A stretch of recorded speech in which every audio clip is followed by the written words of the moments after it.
Hi everyone, this is Dan, and this is Daredevil number 236 by, where are you, Mrs., or Miss, I should say, Ann Nocenti, Barry Windsor-Smith on the pencils, Windsor-Smith and Wiacek on the inks. This is edited by Ralph Macchio, editor-in-chief Jim Shooter. So this will be a really fast review because I'll actually be doubling this up to also do sort of art presentation at the end. I've got a little bit of art that I've been working on, in addition to art that I did for this quick review here. But so why did I do Daredevil 236? Number one, I haven't done Daredevil in a while. And number two, if anybody's been watching your boy Zach's videos, it's been going on like this big renaissance about Ann Nocenti. And I figured, hey, let's go pick up Ann Nocenti's first Daredevil issue and see how it worked out. And by the way, this I think was like the Marvel 25th anniversary celebration. So everybody, all the issues kind of had covers like this. Both the X-Men, New Mutants, and Thor all had these kind of issues. But anyhow, we open up and you got a long kind of dialogue right here. Doctor kind of waxing whimsical about the body, how it works, and very cold sort of dialogue. And here you go, and here's Black Widow, and she's essentially being given a mission by this doctor to chase down this guy, Hazard, who has kind of gone rogue. So for those of you who don't know sort of the background story of what this issue is all about, this is about 2 issues removed from the last issue of Daredevil Born Again. And for those of you who remember that issue, the nuke incident occurred in which the Kingpin was able to get a very crazy drugged up soldier called Nuke, who ended up shooting up most of Hell's Kitchen, and Daredevil had to take him down in addition to the Kingpin. So this is kind of dealing with the aftermath. This is another guy who's also part of the same program as Nuke, but he has a different power. So Black Widow's kind of like somewhat suspicious of the Doctor and of this entire program. Then you get this, she goes off on to do this mission, and she kind of gets accosted by all these dudes. At this point, you're kind of, when you start this issue, you're like, yeah, this is Ann Nocenti, alright. It's kind of like, why is Black Widow being accosted by these dudes, and why are these dudes giving her a hard time? Yeah, this is, I'll be quick about it, this issue's kind of rough. It's good writing by Ann Nocenti, and she doesn't go too far. But you can definitely feel her politics like leaking into this issue right here. For those who don't know, Ann Nocenti is very liberal, like Howard Zinn liberal. So, you know, it leaks into her writing every now and then throughout her Daredevil run. But she kind of stops just short of being modern day driving you nuts. But anyhow, the soldier Hazard runs into this lady at the bar who recognizes him from when he, before he went to the war, because he's a Vietnam vet, and she kind of flirts him up, and he's starting to get very nervous and frustrated, and for whatever reason he kind of loses it and attacks her, and he starts hallucinating, seeing the Doctor everywhere. So he goes over outside, someone's shooting fireworks. By the way, kind of a big change because it was like winter or Christmas during Born Again, and now we're in July, 4th of July. So it's like only in like a couple issues we're already in summer. It's like, what the heck?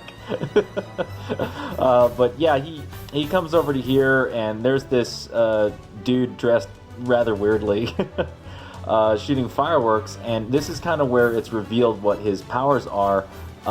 He has the ability to sort of lock his heartbeat with other people's heartbeats, and he can kind of cause an arrhythmia or a heart attack in people. And I will say this, there's a little bit of confusion in the way the dialogue is written and the way the sequential art wants to go. So Barry Windsor-Smith and Ann Nocenti aren't exactly on the same page in this issue, and I think that's what kind of hurts it. But in comes our hero, Daredevil, and at this point in time, she finally kind of sets the setting and the character, probably because Jim Shooter was reviewing this and it was like, what the hell, Ann? Like, what am I reading at this point? So she finally introduces Daredevil, the setting, etc. Hazard runs away. Daredevil tries to help the guy, but he's pretty much dead from a heart attack. And then he runs into Natasha, Black Widow takes her back to her place. They kind of talk, reminisce about the old times. She's giving him the background of this assignment, and he goes over. So we jump over to Hazard. He kind of talks to, or he's able to reunite with his mom, and then Tommy, which is like his nephew. And what kind of follows, like, this is kind of like heart-wrenching, because you kind of get to see the background of what he left behind when he went to Vietnam. Daredevil and Natasha head out to go find him, and then what follows is a very weird page. This is like really weird, and it's sort of a very I would say not so smooth criticism of the American dream is what Ann Nocenti's trying to do here. Which anyone who's read anything from Howard Zinn, it's not really surprising she's going to go into this. Here's the helicopter from Born Again, all crashed down. And it gets a little tiring after a while, before eventually you finally get to the action. Black Widow getting kicked in the back, Daredevil putting the ass whipping on this guy, and then he finds out the hard way what happens when he locks his heartbeat with people. And he starts going into serious heart attack problems. Black Widow has to stop him, so she gets a bar and smacks him loose. And at that point, you know, he's about ready to break her neck if she doesn't shoot him. And then you get one last, you know, jab at, you know, the American dream, and Ann Nocenti going off on her political stuff. And then he manages to force her to kill him, which is sort of the shocking end to this issue. And she kind of goes back. Her original plan was to have him commit suicide. In a way, he kind of did. But you know, it's one of those weird sort of I don't know what to say, man.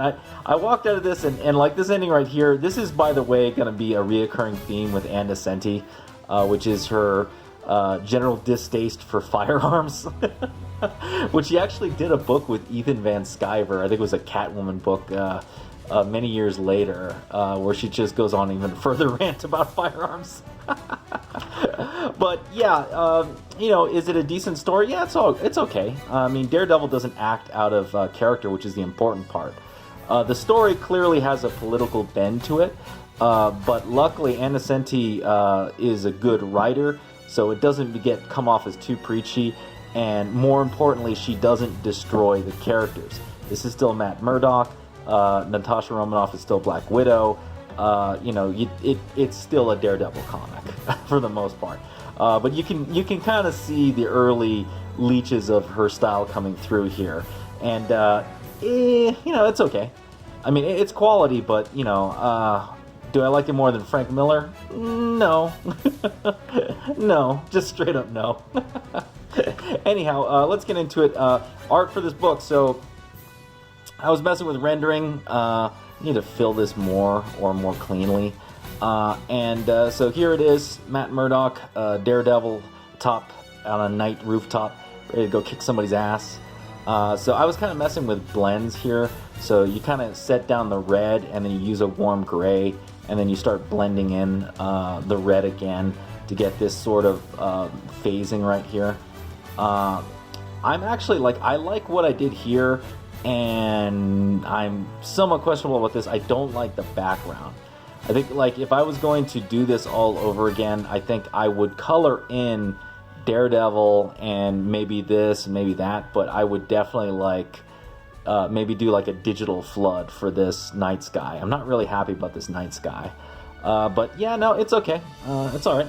It's the first time I've drawn Daredevil for the channel, so that's pretty fun. But yeah, that's the review and that's the art. Let me get to something else. Channel update. So I did promise, I have actually been working on art for my comic book. I did want to show off some character designs. So this is one character design I've been going on. So I've kind of settled on it. I think I know what I want. I want to do a fantasy western. I like the westerns. I've always grown up with spaghetti westerns and all kinds of other western stuff. But I always felt like the western genre can sometimes be limited. So I kind of want to do a fantasy western. which allows me to kind of bend the rules of Westerns a lot to kind of my favor. So this is the first design for my main character, or one of my main characters, I should say. And if I had to go back and do it, this is too modern. So there's too much modern stuff. The freaking shotgun right here, or the Mossberg Shockwave, is way too modern. This holster is way too modern. Him having a watch is way too modern. So if I'm going to go back here, I'm definitely going to change all of that and make it a little more Western in a sense, or more fantasy. But overall, I like the idea of him having more of like a writer's jacket with the chaps. For me, I've always thought that the cowboy look with chaps is kind of classic, but I've always felt like the upper, where like they usually have like a vest or like some sort of weird shirt, right? I always felt that was kind of lame, and I've always liked the more modern look of like a jacket, right, or a windbreaker. So I think I'm going to keep this. I might change the colors. Yeah, the shotgun's going to go, but the chaps I like. I'm probably going to change the color scheme though. And yeah, here's the side view right here. And then I kind of I was doing some pencil sketches of like his hand, fist, and stuff. I don't like this. Ignore this. Like, I'll fix it over here. But I definitely know he's going to be a redhead ginger. I planned that a while back. That's something that I kind of wanted to play with as a main character. So kind of like that. But yeah, that's one of the main characters. Here's the other one, the femme fatale. Obviously, got to give her a reasonably sizable chest, since for this character design, what I'm planning on is more of a femme fatale kind of personality. And then a while back, I did determine I wanted someone with more of a darker skin in this role. But one of the things that you can probably see right here that I was pretty big on was doing blue eyes. And this was there's a reason for this. Personally, aesthetically, I like the look of blue eyes with dark skin. I think it pops a lot, and for me, I'll get into it later. But as far as the costume design or the character design, I like the overall, like the corset and the long gloves and everything, and then especially the neck strap. I think the neck band works really well with what I'm trying to do here. What I don't like is the Tinkerbell skirt. I think I'm definitely going to change the Tinkerbell skirt. I just don't know what I'm going to do with it. I think what I wanted is that I just didn't want to have like these hoop skirts that you see in Westerns all the time. I was thinking about like, let's give her like something really sharp, and then I kind of went overboard with it. So I got to figure that out. Definitely keeping the black boots though. The rest of it I really like. And then I kind of did some pencils, some hands, shaking, all this other stuff. Trying to, like, I like this a lot more. Like, I did a way better job on this than I did on like this. This sucked. But, kind of go. So, yeah, no, these are the character designs. Kind of messing with it right here. Let me know what you think about that. And also let me know what you think about Daredevil 236 and my art. If you like this video, please hit the thumbs up. Subscribe if you haven't subscribed. Hit the bell for notifications. If you got any comments about this review or the art, leave it down below. And I will see you next time.